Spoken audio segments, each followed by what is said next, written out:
Basketball Hall of Famer Isiah Thomas went on this idiot Jason Whitlock's show on Glenn Beck's The Blaze. That tells you all you need to know right there about this. And so they had a long conversation about race and some other issues, and the national anthem came up. And, you know, you've got white folks like Megyn Kelly and Bill Maher and others who are all upset and mad. Oh, this is separating us and all this sort of stuff like this. And I saw this and I was like, you know what? I got to weigh in on this because there were some things that are factually not correct. But also I want to explain to you really what is at play here while all of a sudden this is a thing. So go ahead and roll it. You said that we have to eliminate the race box, right? Yes. Tell me something. How do we eliminate the race box when we sing the Star Spangled Banner on this hand, but then we sing a national Negro anthem here? How is that bringing something together? How do we eliminate the race box if we're doing that? First of all, great question. And so, you know, for a long time, we fought, you know, not to have the race box in the census report, right? We fought a long time, and they just really kind of got it on, where we got classified black, white, yellow, blue, people of color. Now, when you sing the national anthem and then you sing the black national anthem, the only thing that it does is it's emphasizing our separateness. And what our founding fathers, when they wrote the Constitution and everything else, they were talking about bringing us together under one umbrella, under one Constitution, where all men and women are created equal, not these black. Okay, first of all, go ahead and let it finish play, then I'm gonna come back. White, red, yellow color boxes. You know, we were aspiring to be that. Come back, so stop. when you sing those two different anthems. Okay, so here's the deal. So, not true, Isiah. Declaration of Independence says all men are created equal, not women. When they said all men are created equal, they meant white men. They didn't even mean all white men. They really meant white landowners. One of the mistakes that we have in this country is that, I keep telling y'all, there's a difference between learning his story and learning history. And the reality is we have been sold a fallacy in the United States. We have been sold a fallacy that America is great and wonderful and things were done the proper way and we're the greatest democracy. God loves us more than anybody else in the world. That's America. That's what we've been sold. What we have to understand is that there's no such thing as the framers wanted everyone to be created equal. That's simply not true. Why? Because they wrote it. They said it. That's literally what they did. Now, the other day on the show, I told you, and I love to watch it. I love to watch it because it is so succinct in explaining exactly the reality of what it means to be black in this country and to understand what folks wanted in terms of the creation. Here's Barbara Jordan, 1974, in her Watergate testimony. Listen. Jordan, purpose of general debate, not to exceed a period of 15 minutes. Thank you, Mr. Chairman. Jordan. Mr. Chairman, I join my colleague, Mr. Rangel, in thanking you for giving the junior members of this committee the glorious opportunity of sharing the pain of this inquiry. Mr. Chairman, you are a strong man, and it has not been easy, but we have tried as best we can to give you as much assistance as possible. Earlier today, we heard the beginning of the preamble to the Constitution of the United States. We the people. It's a very eloquent beginning.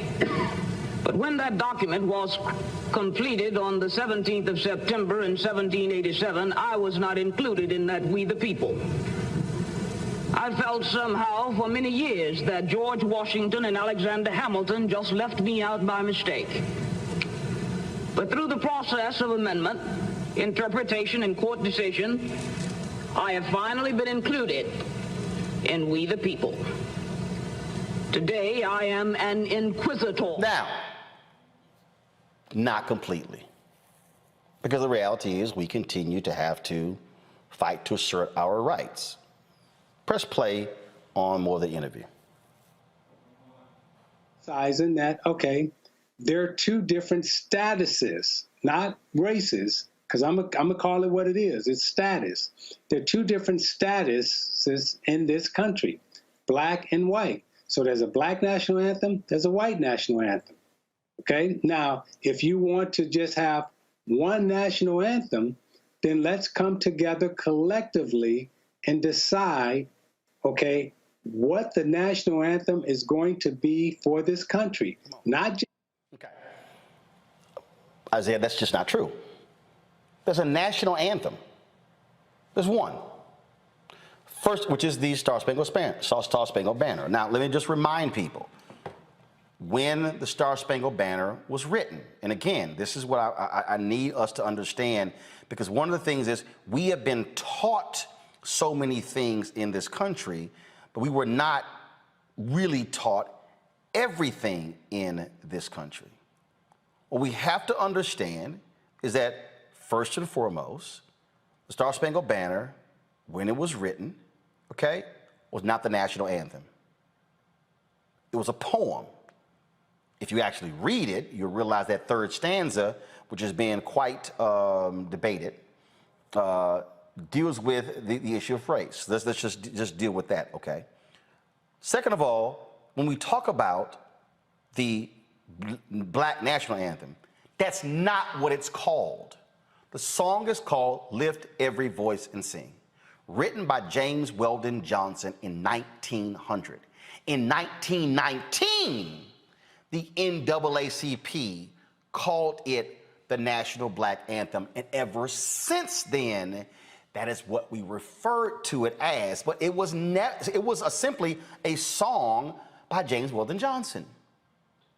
Why is that important? It's because if you fall for how they are framing this whole thing, then it becomes, oh my goodness, we have two anthems. Actually, we don't. And remember, Star Spangled Banner, written 1814, it did not become the national anthem until 1931. Now, they're making a big deal out because the Little Ear Voices Sing is being sung before the Star Spangled Banner. Y'all do realize that sometimes when you go to the game, they sing America the Beautiful before the Star Spangled Banner. So what's the issue? That we're singing another song before the Star Spangled Banner, or that it's Lift Every Voice and Sing? Play more of the interview, please. National anthem, because the white national anthem has classified as status.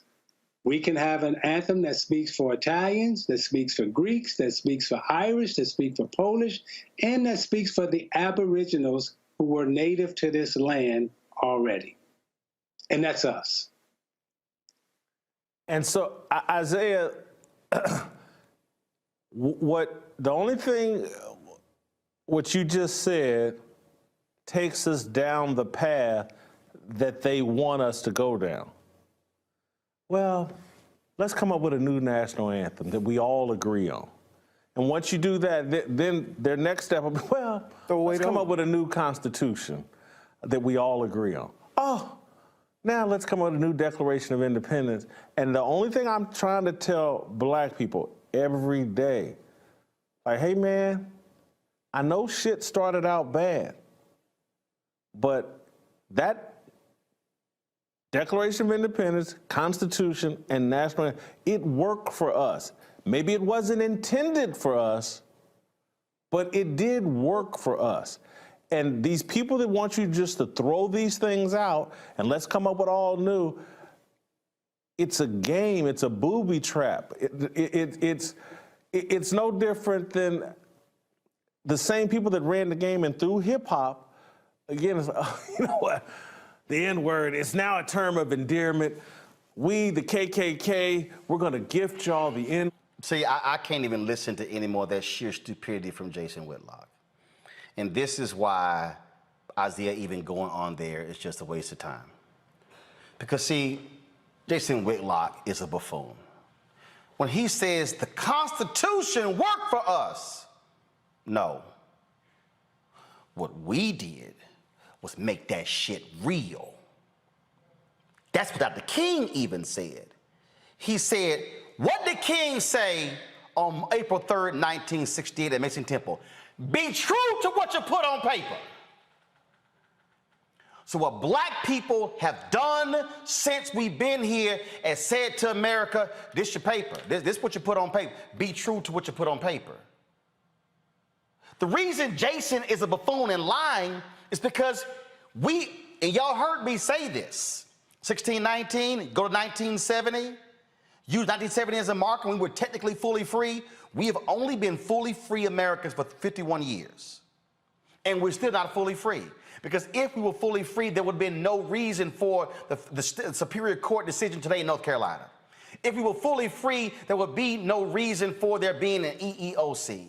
If we were fully free, there would be no reason for COVID showing the health disparities in this country when it comes to black and white. If we were fully free, you would not have the economic gap that exists right now. See, the whole deal is this here, and this is the real reason why I say Isiah, anybody else, the reason you don't even engage in that silliness when it comes to the national anthem versus the black national anthem is because they want to put any conversation that breaks down white supremacy and now invokes fairness, they don't want that to happen.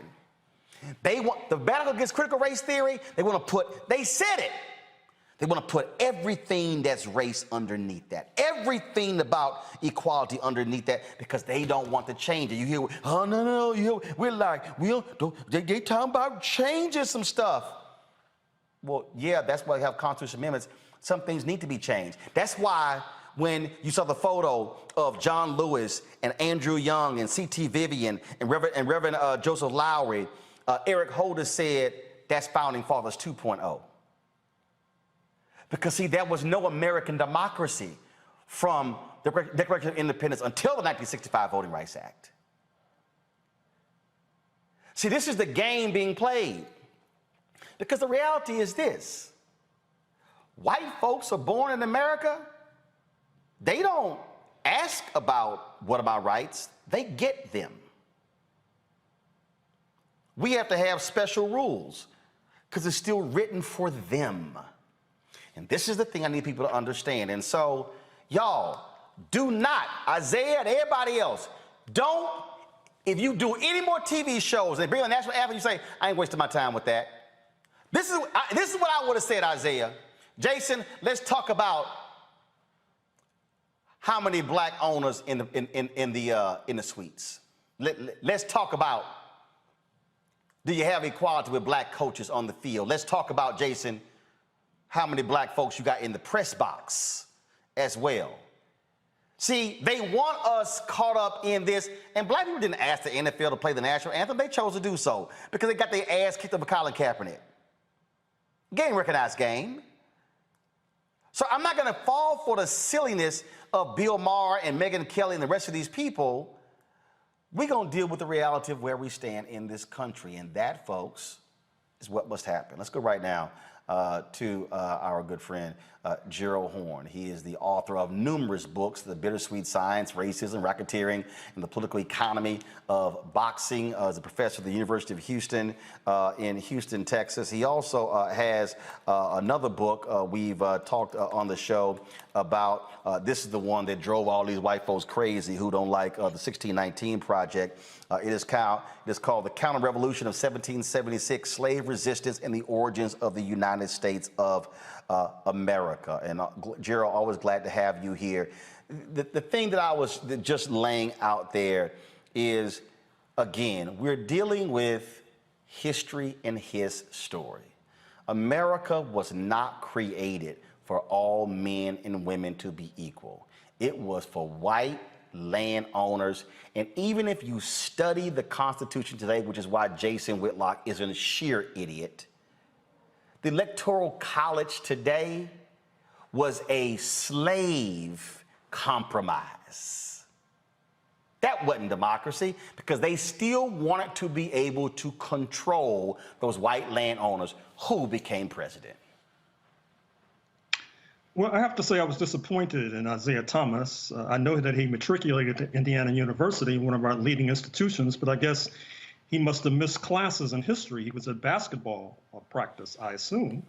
But now he is a grown man, and he should be aware that history is constantly being rewritten. Recall that W.E.B. Du Bois changed our understanding of the period following the Civil War with his epical volume, Black Reconstruction. And today, we have various creators, writers, scholars who are rewriting the story of the United States of America. I would include the Haitian filmmaker Raoul Peck in Exterminate All the Brutes, of course, Nicole Hannah-Jones in the 1619 Project. And what they're all telling us is that the traditional narrative that we've been fed, per what you were just suggesting, Roland Martin, has basically been nonsense and poppycock. I mean, for example, Isiah Thomas says that we are separating ourselves. The fact is we have been separated. He gives out this inaccuracy concerning the U.S. Census and how supposedly we're trying to get away from boxes. If you go back to the original U.S. Census in 1790, it, of course, was grouping people according to, quote, white, unquote, according to whether or not they were slave, unquote. And just like today, the first one, hold on, let me repeat. The first U.S. Census since 1790 had racial classifications. We didn't vote on that. That was them. Well, clearly. I mean, that's why I was so disappointed by Isiah Thomas. And I noticed that he was speaking against a backdrop of the NBA, the National Basketball Association.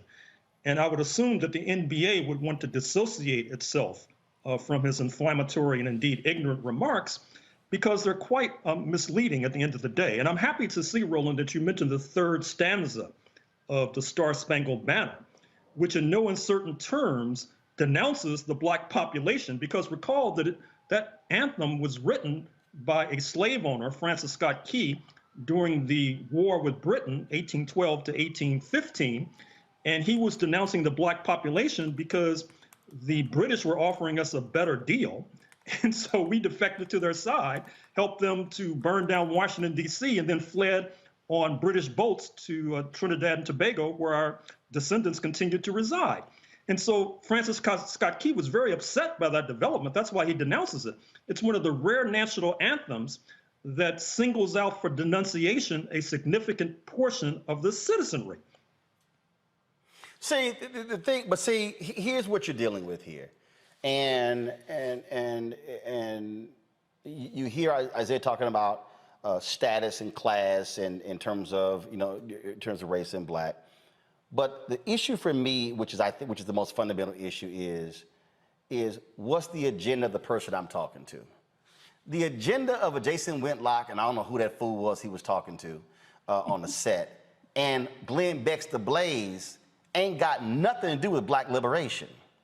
And see, when you hear, again, a Whitlock talking about, these people, to go from rewriting the Constitution to hip hop. I mean, his arguments are so weak because what we have to understand when you are a student of history, when you are a student of this country, when you are a student of how this was constructed, what we are dealing with today and what we've been dealing with since 1619, what we were dealing with during the period of Reconstruction, what we were dealing with during the 92 years of Jim Crow, what we were dealing with during the Civil Rights Movement, the Black Freedom Movement, and ever since then has been an unwinding of this tightly wound, knit ball of white supremacy.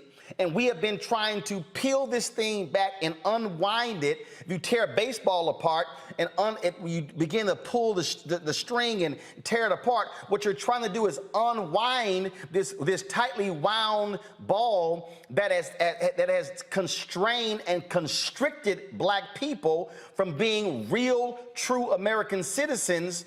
And when Jason says these things, what Isiah's response should have been is, the changes have to be made because police departments today were slave patrols yesterday. And when you see their actions today, they're rooted in their history. When you look at the housing issue in America, look at redlining, the lack of access to capital, all of these things can all trace back to that very document that Whitlock was praising, as if somehow that document serves as the true freedom piece for black people. You can't say it is when the document itself was designed to choke us. This is a very serious conversation we're having, and I hope your audience realizes that. As you suggested a few moments ago, in state legislatures across the United States, there's this demagogic attack on what's called critical race theory. Now, the attacks on critical race theory really are misleading. In fact, what you just sketched and outlined, Roland Martin, in some classrooms, particularly in the South right now, you could have a teacher being fined for telling the truth. Or fired. And so, yes. Or fired. And so that's why this is very serious, because what I'm afraid to say, Isiah Thomas and Jason Whitlock were feeding in to this right-wing ideology, which at the end of the day may well come to bite them in the behind. And the fact that they don't even realize it makes it even more disturbing and troubling. I'm gonna pull my panel in here as well. And look, I talked to Isiah and today, and I said, look, I sent him a text and I said, I'm gonna talk about this on the show. Isiah is supportive of the show, joined our fan club early on.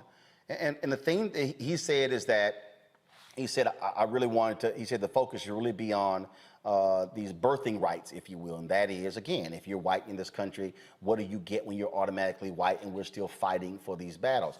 But the thing that I am conveying is that they don't want us focused on the national black anthem versus the Star Spangled Banner. Not they want us focused on it. They want to focus on that, because really what the strategy here, Gerald, the whole strategy, whether it's this critical race theory, 1619 project, anything, it is really all about how can we rile up our white base to get them to think that they are about to take this stuff over, and they want to change our values. And when people say our values, they're not saying our American values, they're saying our white values. They want to change what we have constructed because America has been constructed through the prism of whiteness. It has been defined by that. And what they do not want is for us, now that we have voting rights, now that we have representation in Congress all the way down, all of a sudden, oh, no, we don't want them having the change. No, change this. And I keep going back to, if I played it, they would block us on YouTube. That scene from The Good Shepherd, when Joe Pesci asked, he said, let me ask you a question. The Italians, we got our family, and he said, we got our family in the church. He said, the Jews got this. He said, he used the N-word about black people. He said, at least they got their music. The Irish got this. He said, what y'all got? And he said, we have the United States of America. The rest of you are just visiting. That is what all of this is about. Well, I'm afraid to say that you're onto something, Roland Martin. And once again, I have to say, I'm sort of puzzled by the fact that Isiah Thomas would say what he said and still be a contributor to Roland Martin Unfiltered. When you talk to him, how did he explain himself? Well, no, he said that what he wanted to focus on was, again, these birthrights and what we don't have compared to whites. And look, but it's also understanding who you're talking to and who you're going up against and what their goal is. If Jason Whitlock said, Roland, come on my show, I know exactly what he's trying to do. I know who he's talking to. I know who he's talking to. I got some fool, another black dude who worked for The Blaze, who been trying to come at me for the last week on Twitter, trying to ask me all these other questions. I'm like, dude, I'm not playing your little game. And he wrote up some of the article about me, how I'm selling out black people to stay on the Democratic plantation. And I'm sitting there saying, yeah, but it's your party that's the one trying to keep my people from voting in North Carolina. And so the thing that I want African Americans, whether you are basketball players or football players or singers or entertainers or whatever, is to be fully cognizant of this really intensive effort to keep us from actually asserting our rights.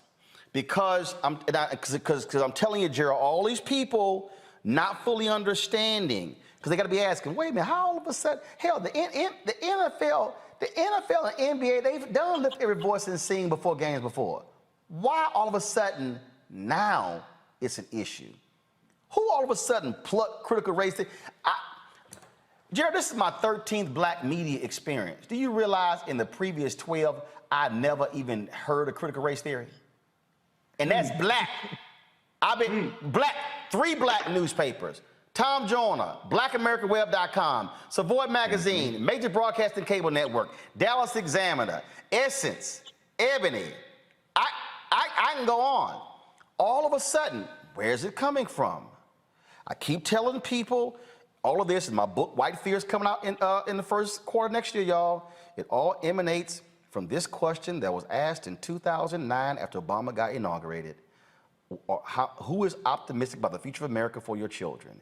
Every group except white Americans, a majority, were optimistic about the future of America for their children except white Americans.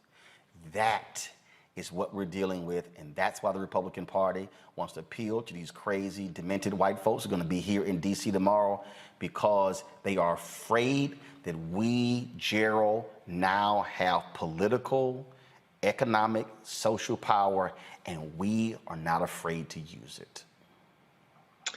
Well, I'm glad you mentioned 9/18, this rally that's taking place in Washington tomorrow in support of the insurrectionists of January 6th. The FBI is reassuring us that there's nothing to worry about, move along, but that's what they told us on January 5th, 2021, and you almost had the Vice President of the United States lynched. You almost had the Speaker of the House of Representatives, Nancy Pelosi, lynched. So I hope that they know what they're talking about with regard to this manifestation, this demonstration tomorrow. And if they're wrong, I'm afraid to say that there is going to be a hot time in the old town tomorrow. Well, I don't think it's going to be that because Trump has already yelled, this is a setup, and I think they're going to be a little too scared to come in. I want to bring in the panel here, and I want to start with you, Michael, then go Michael, Kelly, Faraji. The thing here, again, is understanding what the goal of a Whitlock is, and that is to absolutely be an agent of white supremacy. And what I'm trying to get everybody, I'm trying to get anybody who's out who's talking about these issues to be very careful to understand what is going on. It's the same reason why I lit into Chris Christie. I'm not going to sit here and praise you for your speech at the Reagan Library about how the Republican Party has lost its way and what it needs to do to go forward, and you take these unnamed jabs at Trump when you are also complicit because you helped put him in power. Oh, absolutely. Absolutely. Hello, Dr. Gerald Horne. This is Michael Imhotep from the African History Network. How you doing, brother? Right on. All right. I met you at the Charles H. Wright Museum of African American History here in Detroit. It was either 2017, 2018. Man, come on! I'm coming to it, Roland. I'm coming to it. When you met somebody, we ain't got all day. Let's go. Come on. I'm coming to the question. Can you talk for a minute? You know, in the clip we saw, Isiah Thomas talked about class and the census. And we know that when we look at the census and the racial classifications, people immigrating from the Middle East and North Africa are classified as white based upon the U.S. Census and the U.S. government. Can you talk about why how those particular racial classifications came about, why people coming from North Africa, Egypt, Libya are classified as white in the Middle East? Well, obviously, it's to bulk up the community that's defined as white. There is a demographic struggle taking place now. One of the reasons for voter suppression, and I noticed Roland mentioned the North Carolina decision, which is very important, but one of the reasons for voter suppression and trying to make sure in particular that black folks don't vote is that the Republican Party has transformed itself into being the party of whiteness, if not the party of white supremacy. But it's very difficult to get people who are not defined as white to vote for the party of whiteness. And so you not only have voter suppression, you have sort of a redefinition. So therefore, Ralph Nader, the former presidential aspirant, whose roots are in Lebanon, he is defined as, quote, white, unquote. And even though I use the term Euro-American, oftentimes in lieu of white, in some ways that's a misleading term because of what you just said, because you don't necessarily have to have roots in Europe. You can have roots in Lebanon, for example, and still be defined as white, but it's a numbers game that's basically taking place. Okay, thank you. Kelly? Yes, Dr. Horne, thank you. Something that I haven't really heard in this debate or discussion rather, because it's not much of a debate, is, and I think I already know the answer to it, but the fact that we don't talk about, there are 4 other national anthems that we have outside of our main national anthem. We have America the Beautiful, My Country 'Tis of Thee, God Bless America, This Land Is Your Land. All of those are regaled or heralded as a national anthem in this country, not the national anthem, but certainly up there as an American hymn. But when it comes to Lift Every Voice and Sing, one that is not rooted in any type of racial bias, one that was written by a black man, composed by another black man, his brother, all of a sudden it's a problem. So if you can give us some insight as to why you think that is, I think I know the answer, but the fact that there is this stark dichotomy regarding Lift Every Voice and Sing that isn't considered an anthem for anyone outside of NAACP dubbing it as one, versus the other 4 songs that are certainly played at NFL games and the like. Well, the short answer, and I'm sure you know this already, is that black people are treated differently as a people apart. This goes back to slavery, when we did not want to be enslaved, and so therefore we were always rebellious. We were always trying to ally with the real and imagined foes of this United States of America, including Native Americans, including the British, as I said, during the War of 1812. And as a result, when you engage in that kind of seditious behavior, motivated by a desire to escape slavery, you're treated differently and you're treated as a people apart. I recall when I was at the University of North Carolina, Chapel Hill, and I was supposed to be organizing and forming a so-called Black Cultural Center. And the white supremacists say, well, that's separate. Well, I said, well, if I walk down the street, I see a Hillel Center, which is for Jewish students. Is that separate? And of course, it was not deemed to be so because they were considered to be part of the overall white community. So the answer to your intelligent question is quite simple. We're treated as a people apart, in part because of our rebelliousness, which goes back to the slavery experience. And before that's this great article, folks, that is called in the Washington Post. It's called "The Ugly Reason the Star Spangled Banner Didn't Become Our National Anthem for a Century." And one of the things that the article lays out is that, first of all, as Gerald said, Francis Scott Key was an enslaver, came from the family. He also enforced, as the DA of D.C., enforced slave laws as well. And he also recommended his brother-in-law to the Supreme Court, Roger Taney, you know, the dude with the Dred Scott decision.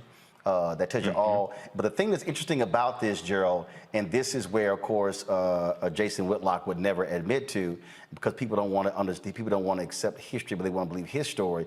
And this article lays out in here is that not only did Francis Scott Key, was he a racist and believed black people were inferior, and that if they actually were free to be shipped back to Africa, guess how this song became popular? It became popular among post-Reconstruction white Southerners and the military, who pushed for it to become the national anthem, the United Daughters of the Confederacy. Ooh. Yep, There it United is. Daughters of the Confederacy. Yep. They help. But the folks want us to act as if those things didn't exist. Faraji, your question for Gerald.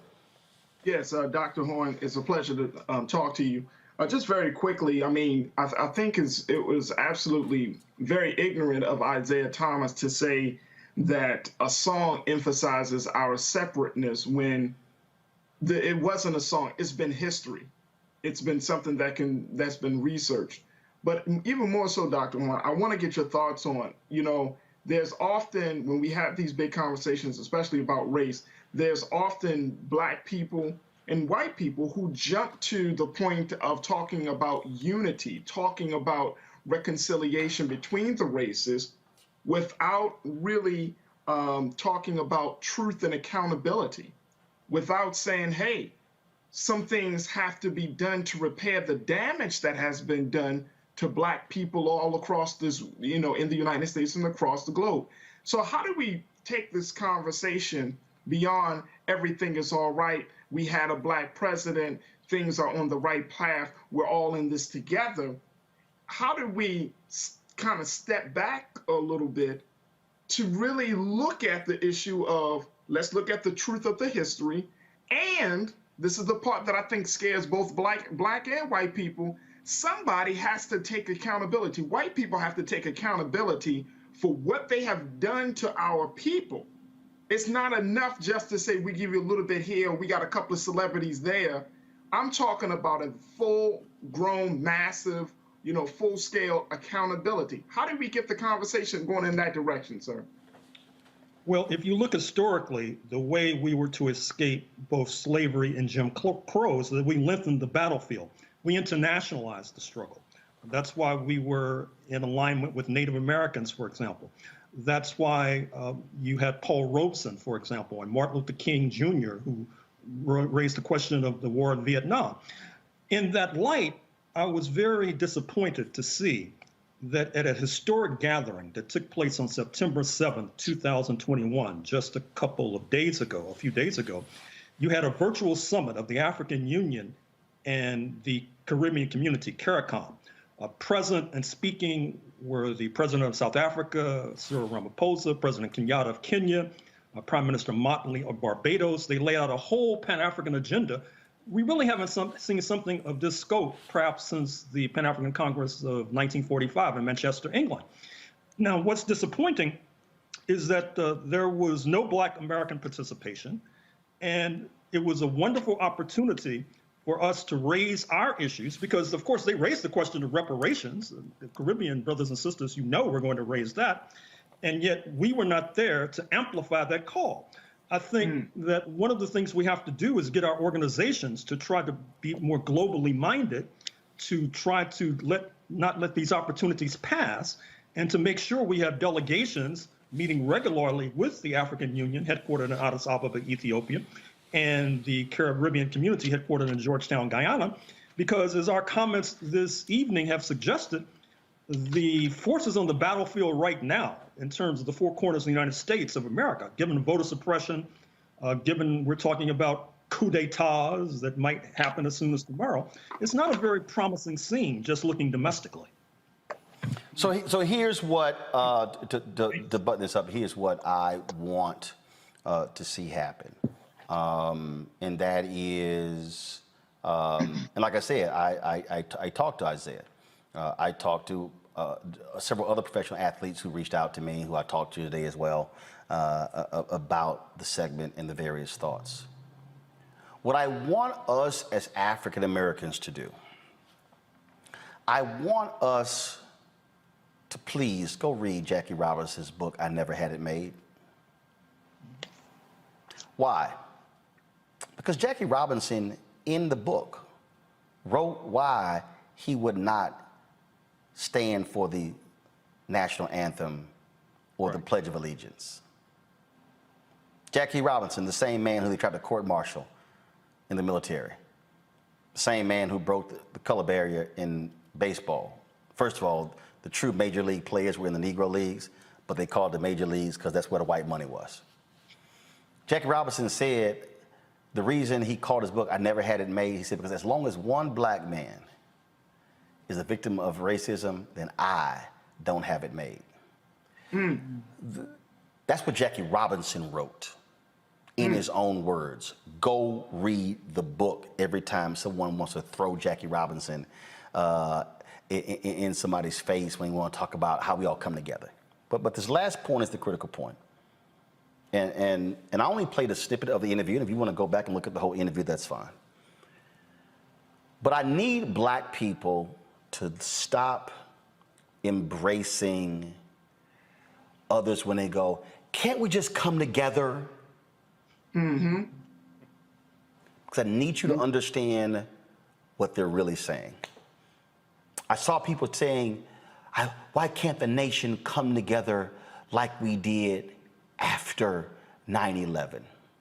And the reason I'm gonna put these two together, because I need y'all to listen to what I'm saying. America has always asked us to put our issues down, so we can stand together as one.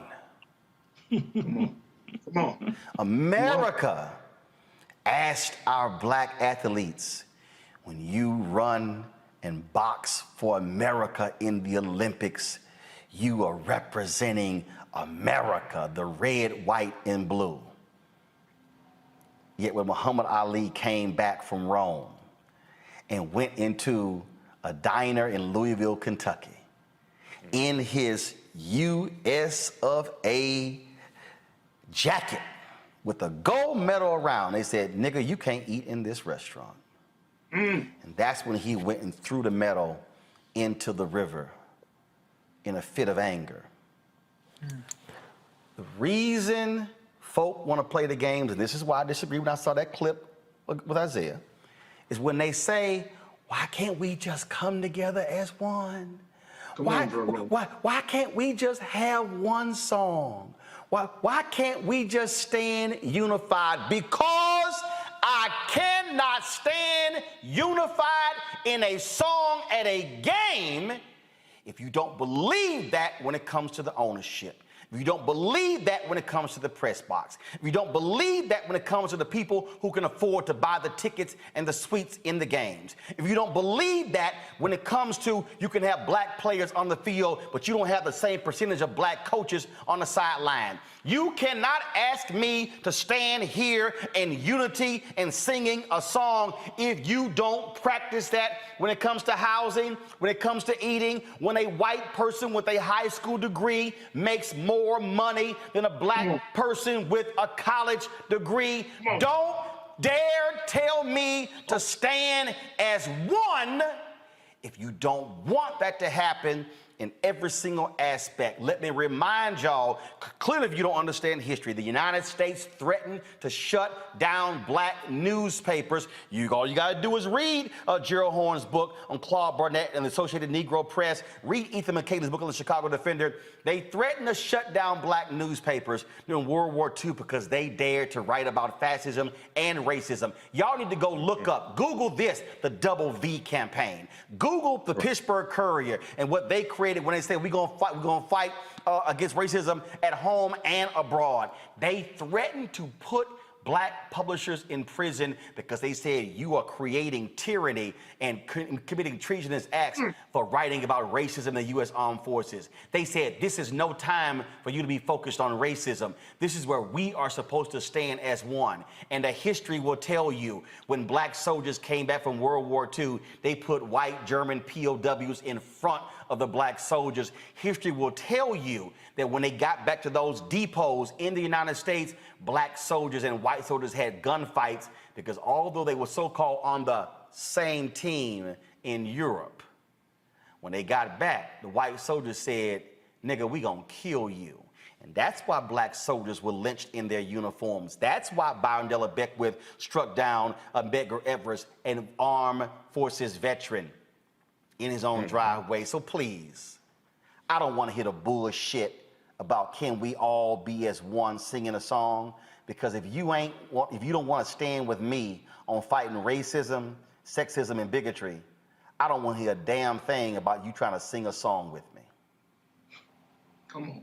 Folks, I can't give y'all one Gerald Horne book to write, to look at. Go to my computer. Gerald got about 4,000 books. You check them all out. Again, I told y'all about the counter-revolution of 1776, slave resistance, and the origins of the United States of America. You should check out White Supremacy Confronted, U.S. Imperialism and Anti-Communism versus the Liberation of Southern Africa from Rhodes to Mandela.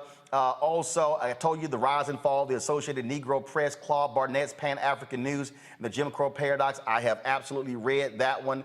And so there's another one on here that I gotta recommend. Oh my goodness, where is it? Where is it? I told y'all Jared got all these doggone books. I'm trying to get to all of them. And of course, a couple of books, obviously, on W.B. Du Bois. And then I gotta get this one, The Color of Fascism, Lawrence Dennis, Racial Passing, and the Rise of Right-Wing Extremism in the United States. Yeah, I got to get that one right there, y'all. Gerald, it's always a pleasure to have you here.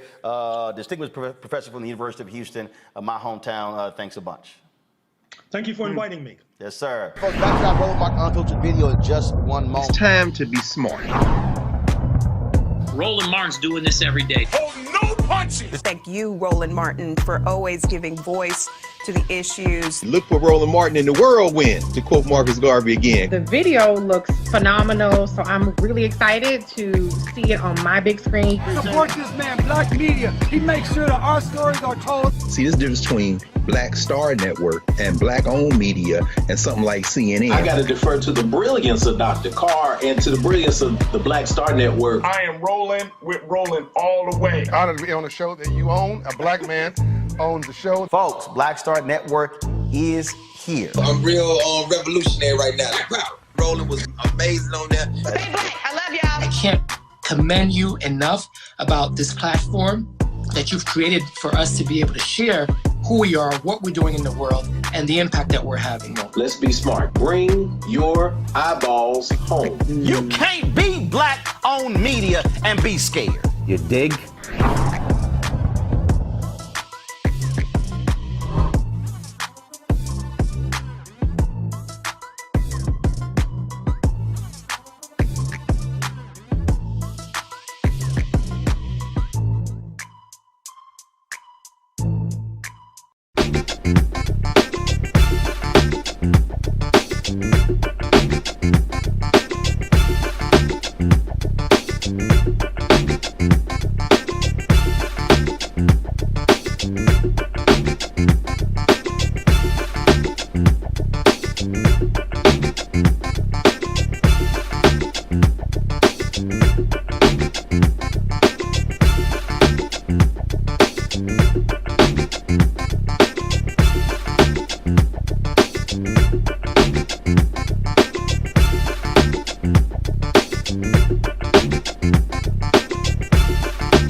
Peace.